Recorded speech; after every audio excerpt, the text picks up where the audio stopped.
YouTube पे unnecessary notice. यार ऐसे नहीं होगा।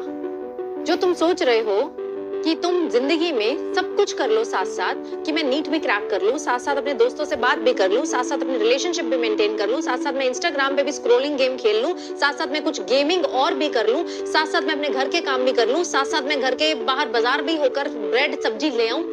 ऐसे नहीं होगा। If you feel that you are doing enough for NEET 2025, then let me tell you, you are not. आप नहीं कर रहे हैं मेहनत। अपने आप से पूछो यार, खुद देखो, अपने दिनचर्या में देखो कि यार क्या किया आज तुमने। क्या हर चीज जो भी तुमने की, was it targeted to NEET? Was it targeted to NEET? नहीं, जवाब आएगा नहीं।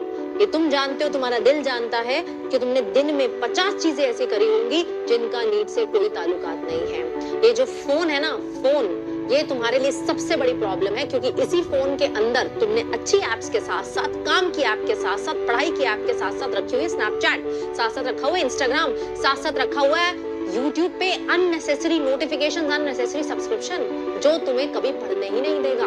दूसरों की कंट्रोवर्सी में घुसकर देख रहे हैं कि अच्छा इसने क्या कमेंट कर दिया, अच्छा उधर वाले इंस्टीट्यूट में क्या हो रहा है, अच्छा उस दोस्त के साथ क्या हो गया, अच्छा उस टीचर के साथ क्या हो गया। लेकिन आप ये नहीं रियलाइज कर रहे हैं, अगर फोर्थ में कोई एग्जाम हुआ, उसके बाद कोई तुमसे नहीं पूछेगा कि तुमने अपना जनवरी, फरवरी, मार्च किस तरीके से निकाला। सब एक ही सवाल पूछेंगे और उस सवाल का तुम्हारे पास आंसर नहीं होगा, और वो सवाल है तुम्हारा नीट 2025 क्यों नहीं निकला। तुम्हें तुम्हारे माँ बाप ने 1 साल और दिया था। अगर तुम ड्रॉपर हो तो तुमको 1 साल और दिया था। तुम पर पैसे लगाए थे, तुम पर रिसोर्सेज लगाए, तुमको टाइम दिया, और टाइम से बड़ा कोई पैसा नहीं होता। तुमसे सब यही पूछेंगे कि वो 1 साल तुमने क्या किया, 1 साल क्या किया। बर्बाद। अब तक कोई पढ़ाई नहीं करी है, अब तक कोई सीरियस वाली पढ़ाई नहीं करी है, तो यार एक बात समझ लो, अपने आप को धोखा देना ना तुम बंद कर दो। ये खुद को धोखा देना होता है कि हम पढ़ रहे हैं मम्मा, हम YouTube में बैठकर पढ़ रहे हैं, हम फलाना फलाना ऐप से पढ़ रहे हैं, लेकिन हमारे नंबर नहीं आ रहे हैं। हम टेस्ट तो देते हैं लेकिन हम स्कोर नहीं कर पा रहे हैं। हमने शुरुआत की थी अपनी जर्नी की बहानेबाजी से कि अभी तो यार नीट का पेपर लीक हो गया, नीट के पेपर में अब रूलिंग चल रही है, अब सुप्रीम कोर्ट की हियरिंग आ रही है। वो 1 महीना तुमने खूब टाइम बर्बाद किया, और वो सबके साथ हुआ, मैं उसमें तुम्हारी गलती नहीं कहती, वो सबके लिए एक ट्रॉमेटिक टाइम था। बट उसके बाद की कौन जस्टिफिकेशन देगा।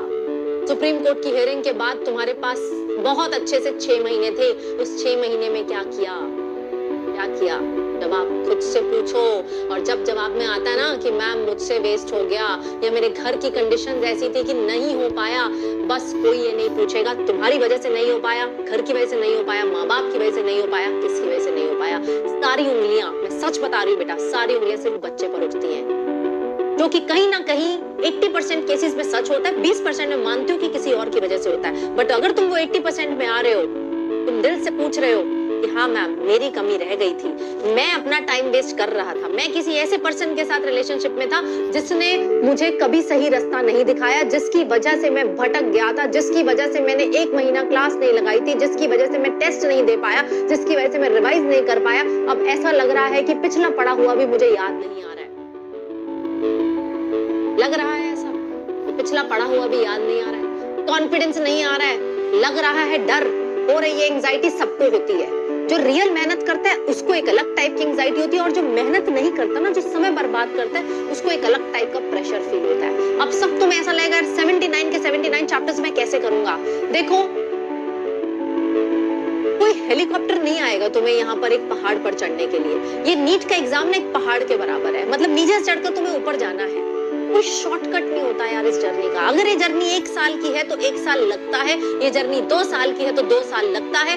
तुम अगर सोच रहे हो कि 3 महीने में, 6 महीने में कोई चमत्कारी तुम्हें घुट्टी पिला दी जाएगी तो तुम्हारा सिलेक्शन हो जाएगा, तो ऐसे नहीं होता है। मेहनत करनी पड़ती है। जो पहले से मेहनत करता आ रहा है उसको एक स्टडी लेवल पर मेहनत करनी पड़ेगी। यानी कि अगर आप पहले से 10 घंटे पढ़ते थे, 8 घंटे पढ़ते थे, आप आज भी 8 घंटे पढ़े, पेपर तक 8 घंटे पढ़े, उतने में हो जाएगा। लेकिन अगर तुमने पिछले 6 महीने मेहनत नहीं करी है, या मेहनत में कोई ना कोई कमी रह गई है, या फिर जो भी रीजन था, हेल्थ ठीक नहीं थी, घर पे कोई ठीक नहीं था, या कुछ भी था, कोई नहीं पूछेगा क्या, बस मेहनत नहीं हुई है, तो अगले 3 महीने तुम्हें डबल मेहनत, एक आम बच्चे से डबल मेहनत करनी पड़ेगी। यानी कि 8 नहीं 16 घंटे पढ़ना पड़ेगा, सब कुछ देना पड़ेगा, सब लोगों को ब्लॉक करना पड़ेगा, सारा इंस्टाग्राम, सारी स्नैपचैट, सब कुछ डिलीट करना पड़ेगा।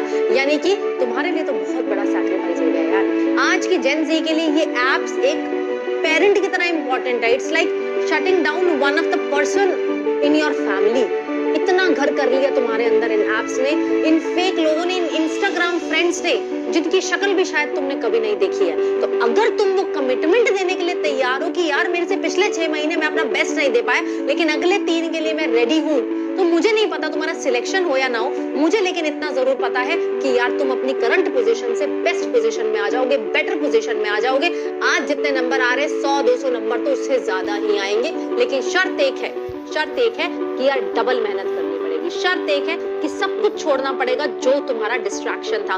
तुम्हें तुम्हारा डिस्ट्रैक्शन पता है? मुझे कमेंट्स में बताओ, मुझे कमेंट्स में बताओ। हर बच्चे का डिस्ट्रैक्शन अलग होता है, अलग होता है। सब कुछ करके भी ना हो तो यार वो समझ आता है कि मेरी डेस्टिनी थी, लेकिन अगर कुछ किया ही नहीं, मेहनत करी ही नहीं और हम सब कुछ डाल दें अपनी किस्मत पर, तो ये एक्सक्यूज कहलाता है। या तो बेटा याद रखना, जिंदगी में या तो तुम एक्सक्यूज बना सकते हो अपनी जिंदगी में, या फिर सक्सेस पा सकते हो। बहानेबाजी दुनिया करेगी 4th में के बाद कि ये हो गया था, ये हो गया था, सीटें कम थी, मेरी जनरल कैटेगरी थी, मेरे साथ ये प्रॉब्लम आ गई थी, मेरी कोचिंग में किसी ने नहीं पूछा। लेकिन कौन पूछेगा तुम्हें? कोई नहीं पूछेगा। हार्श रियलिटीज कोई नहीं पूछेगा। इंटरव्यू किसका लिया जाता है? तुम्हारा लिया जाएगा अगर सिलेक्शन नहीं होगा। इंटरव्यू लिया जाता है उस पर्सन का जिसका सिलेक्शन होता है। उससे पूछा जाता है भैया आपकी स्ट्रैटेजी क्या थी, आपने कैसे एम्स क्रैक कर लिया, आपने कैसे मैम से क्रैक कर लिया। क्या कोई जाकर किसी बच्चे से पूछता है बेटा आप क्यों रह गए थे, आपके साथ क्या हुआ था पिछले 1 साल में? कोई नहीं पूछेगा। इसीलिए तुम चाहते हो कि तुम्हारी स्टोरी कोई सुने आकर, तुम्हें पूछे कोई आकर, तुम्हारी इज्जत बने और तुमसे ज्यादा तुम्हारे पेरेंट्स की इज्जत बने उनके रिश्तेदारों में। आज तुमसे ज्यादा ट्रॉमा वो झेल रहे हैं। They are not going to say anything to you, but being a dropper आपको समझना चाहिए आपसे ज्यादा आपके पेरेंट्स को सुनना पड़ता है। अरे इस बच्ची को घर पे बिठा कर रखा है, इसको एडमिशन करा दो बीएससी में, बीए में, बहुत कोर्सेज चल रहे हैं, ये अपना साल बर्बाद कर रही है। ये सब लोग कॉन्टिन्यूसली सुनते हैं। कई बार उनको भी गुस्सा आपसे ज्यादा आपके पेरेंट्स को सुनना पड़ता है। अरे इस बच्ची को क्यों घर पे बिठा कर रखा हुआ है, इसको एडमिशन करा दो बीएससी में, बीए में, बहुत कोर्सेज चल रहे हैं, ये अपना साल बर्बाद कर रही है। ये सब लोग कॉन्टिन्यूसली सुनते हैं। कई बार उनको भी गुस्सा आता होगा, तुम्हें बोल देते होंगे, तुम्हें डांट देते होंगे और तुम्हें वो पिंच होता है। But just imagine they are facing it every day. Your father goes to work, your mother goes to work, और in your family function सब यही पूछते हैं बच्चे क्या कर रही है। ड्रॉप ईयर को वेस्ट ईयर बोलते हैं उनकी भाषा में, बाहर के लोगों की भाषा में। अरे बच्ची फ्री बैठी है, इसको बीएससी करा दो, इसको बीडीएस में एडमिशन दिलवा देनी थी। लेकिन अंडरस्टैंडिंग लोग बहुत कम होते हैं एंड हम उनको छांटने नहीं जाएंगे। You can change the condition, you can change the whole scenario, you can shut down each and everyone's mouth. आप सबको बंद कर सकते हैं। आप अपने पेरेंट्स की जो खोई हुई इज्जत है उसको वापस ला सकते हैं, और ऐसी वापस ला सकते हैं कि जनरेशन याद करेगी कि यार ये बच्चा हमारे गांव का पहला डॉक्टर बना, ये बच्चा हमारे परिवार में पहला डॉक्टर बना। आप अपनी जनरेशन के पहले डॉक्टर बन सकते हैं, फैमिली के पहले डॉक्टर बन सकते हैं, गांव के पहले डॉक्टर बन सकते हैं। लेकिन उसके लिए तो वो करना पड़ेगा जो तुम करने के लिए तैयार नहीं हो। उसके लिए तो यार मेहनत करनी पड़ती है, उसके लिए अपने पुराने नोट्स निकालने पड़ेंगे, उस शॉर्टकट को छोड़ना पड़ेगा, उसके लिए इजी वे छोड़ना पड़ेगा, उसके लिए सब देना पड़ेगा। तुम आज मुझे पता है हाँ बोल के जाओगे, मुझे पता तुम कमेंट्स में क्या बोल के जाओगे, हाँ मैम हम देने के लिए तैयार है, लेकिन होगा नहीं ना, सबसे होगा नहीं। और ये मैं लिख के दे रही हूँ, तभी तो सिलेक्शन का रेशो इतना कम है। रीजन सिर्फ ये नहीं है कि सीटें कम है। अगर रीजन तुम्हारे ना सिलेक्शन का ये होता कि मैम सीट्स कम है, तो फिर 25 लाख में से 12 लाख बच्चा भी 150 नंबर क्यों नहीं ला रहा है? Why the 50th percentile is just 160 और 150 मार्क्स? मतलब वो 12 लाख बच्चा तो बिल्कुल मेहनत नहीं कर रहा है, वो पागल बना रहे हैं ये फॉर्म को फिल करके। भाई आज अपने आप से प्रण ले लो, अभी फॉर्म रिलीज नहीं हुआ है। अगर तो तुम मेहनत करने के लिए नहीं तैयार हो तो फॉर्म मत भरो। There is no need to fill that form, क्योंकि उससे आप अपने आप को और अपने पेरेंट्स को दुख ही देंगे बाद में। उनको लगेगा मेरा बच्चा तैयारी कर रहा है, लेकिन वो तैयारी नहीं कर रहा होगा। लेकिन अगर तुम अगले 3 महीने सब कुछ का मतलब होता है सब कुछ। It includes each and every subscription of YouTube, जिसको भी आप फॉलो करते हैं जो आपके नीड से रेलेवेंट नहीं है। वो हो सकता है तुम्हारे बड़े भाई बड़े दीदी हो जो कि मेडिकल कॉलेज में भी पढ़ते हैं, जिनकी लाइफ तुम्हें देखकर बहुत अच्छा लगता है। अगर अब भी 3 महीने सिर्फ वो लाइफ देखते रहे, वो एस्पिरेशन बनाते रहे, तो वो एस्पिरेशन हमेशा एस्पिरेशन रहेगी। If you want to convert your aspiration into your reality, now you have to shut the aspiration and get set go and working towards your goal. ये करना पड़ेगा, ये नीड ऑफ द आवर है, नहीं तो यार selection नहीं हो पाएगा। ऐसे नहीं होता है, ऐसे नहीं होता है, करने से होता है, सिर्फ लिखने से, कहने से, प्रॉमिस करने से नहीं होता है। अगर तुम्हें करना है, अगर तुम्हें सच में करना है, and if you are lagging behind, तुमने अगर पहले सारा पढ़ा है तो प्लीज रिवाइज करो, सेल्फ स्टडी करो, उससे भी हो जाएगा। लेकिन अगर सेल्फ स्टडी से तुम्हारी रेगुलरिटी नहीं बनती है, then you need real help. क्योंकि यार 3 महीने के बाद तुम्हारे पास रिग्रेट नहीं रहना चाहिए कि यार मेरे को लास्ट के 3 महीने कोई पास आकर बिठा दे, पास में बिठा कर पढ़ा देता।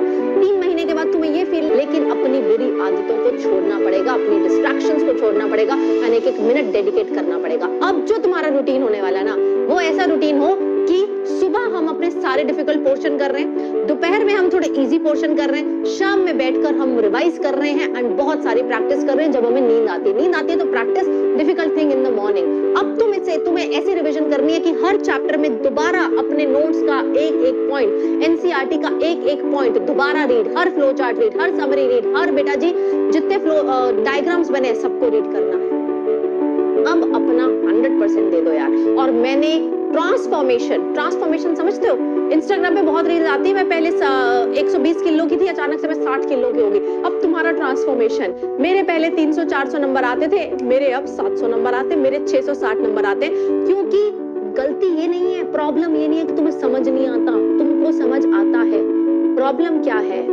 प्रॉब्लम क्या है कि तुम शायद भटक गए हो। You just have to come on the track and stay on this track. बहुत सारे बच्चे इस ट्रैक पे चलेंगे, तुम्हारे साथ क्रैश कोर्स में बहुत सारे बच्चे इस ट्रैक पर चलेंगे, लेकिन आधे भटक भी जाएंगे। और ये भी मैं तुम्हें बता रही हूँ, 4 दिन लगाएंगे, 10 दिन लगाएंगे, 15 दिन लगाएंगे, उसके बाद इधर उधर वन शॉट के झांसे में फंस जाएंगे एंड अपने पूरे 3 महीने ऐसे ही वेस्ट हो जाएंगे। तो अगर तुम चाहते हो तरीके से यार अपनी प्रिपरेशन हो जाए और मैं अपना बेस्ट दे दूं,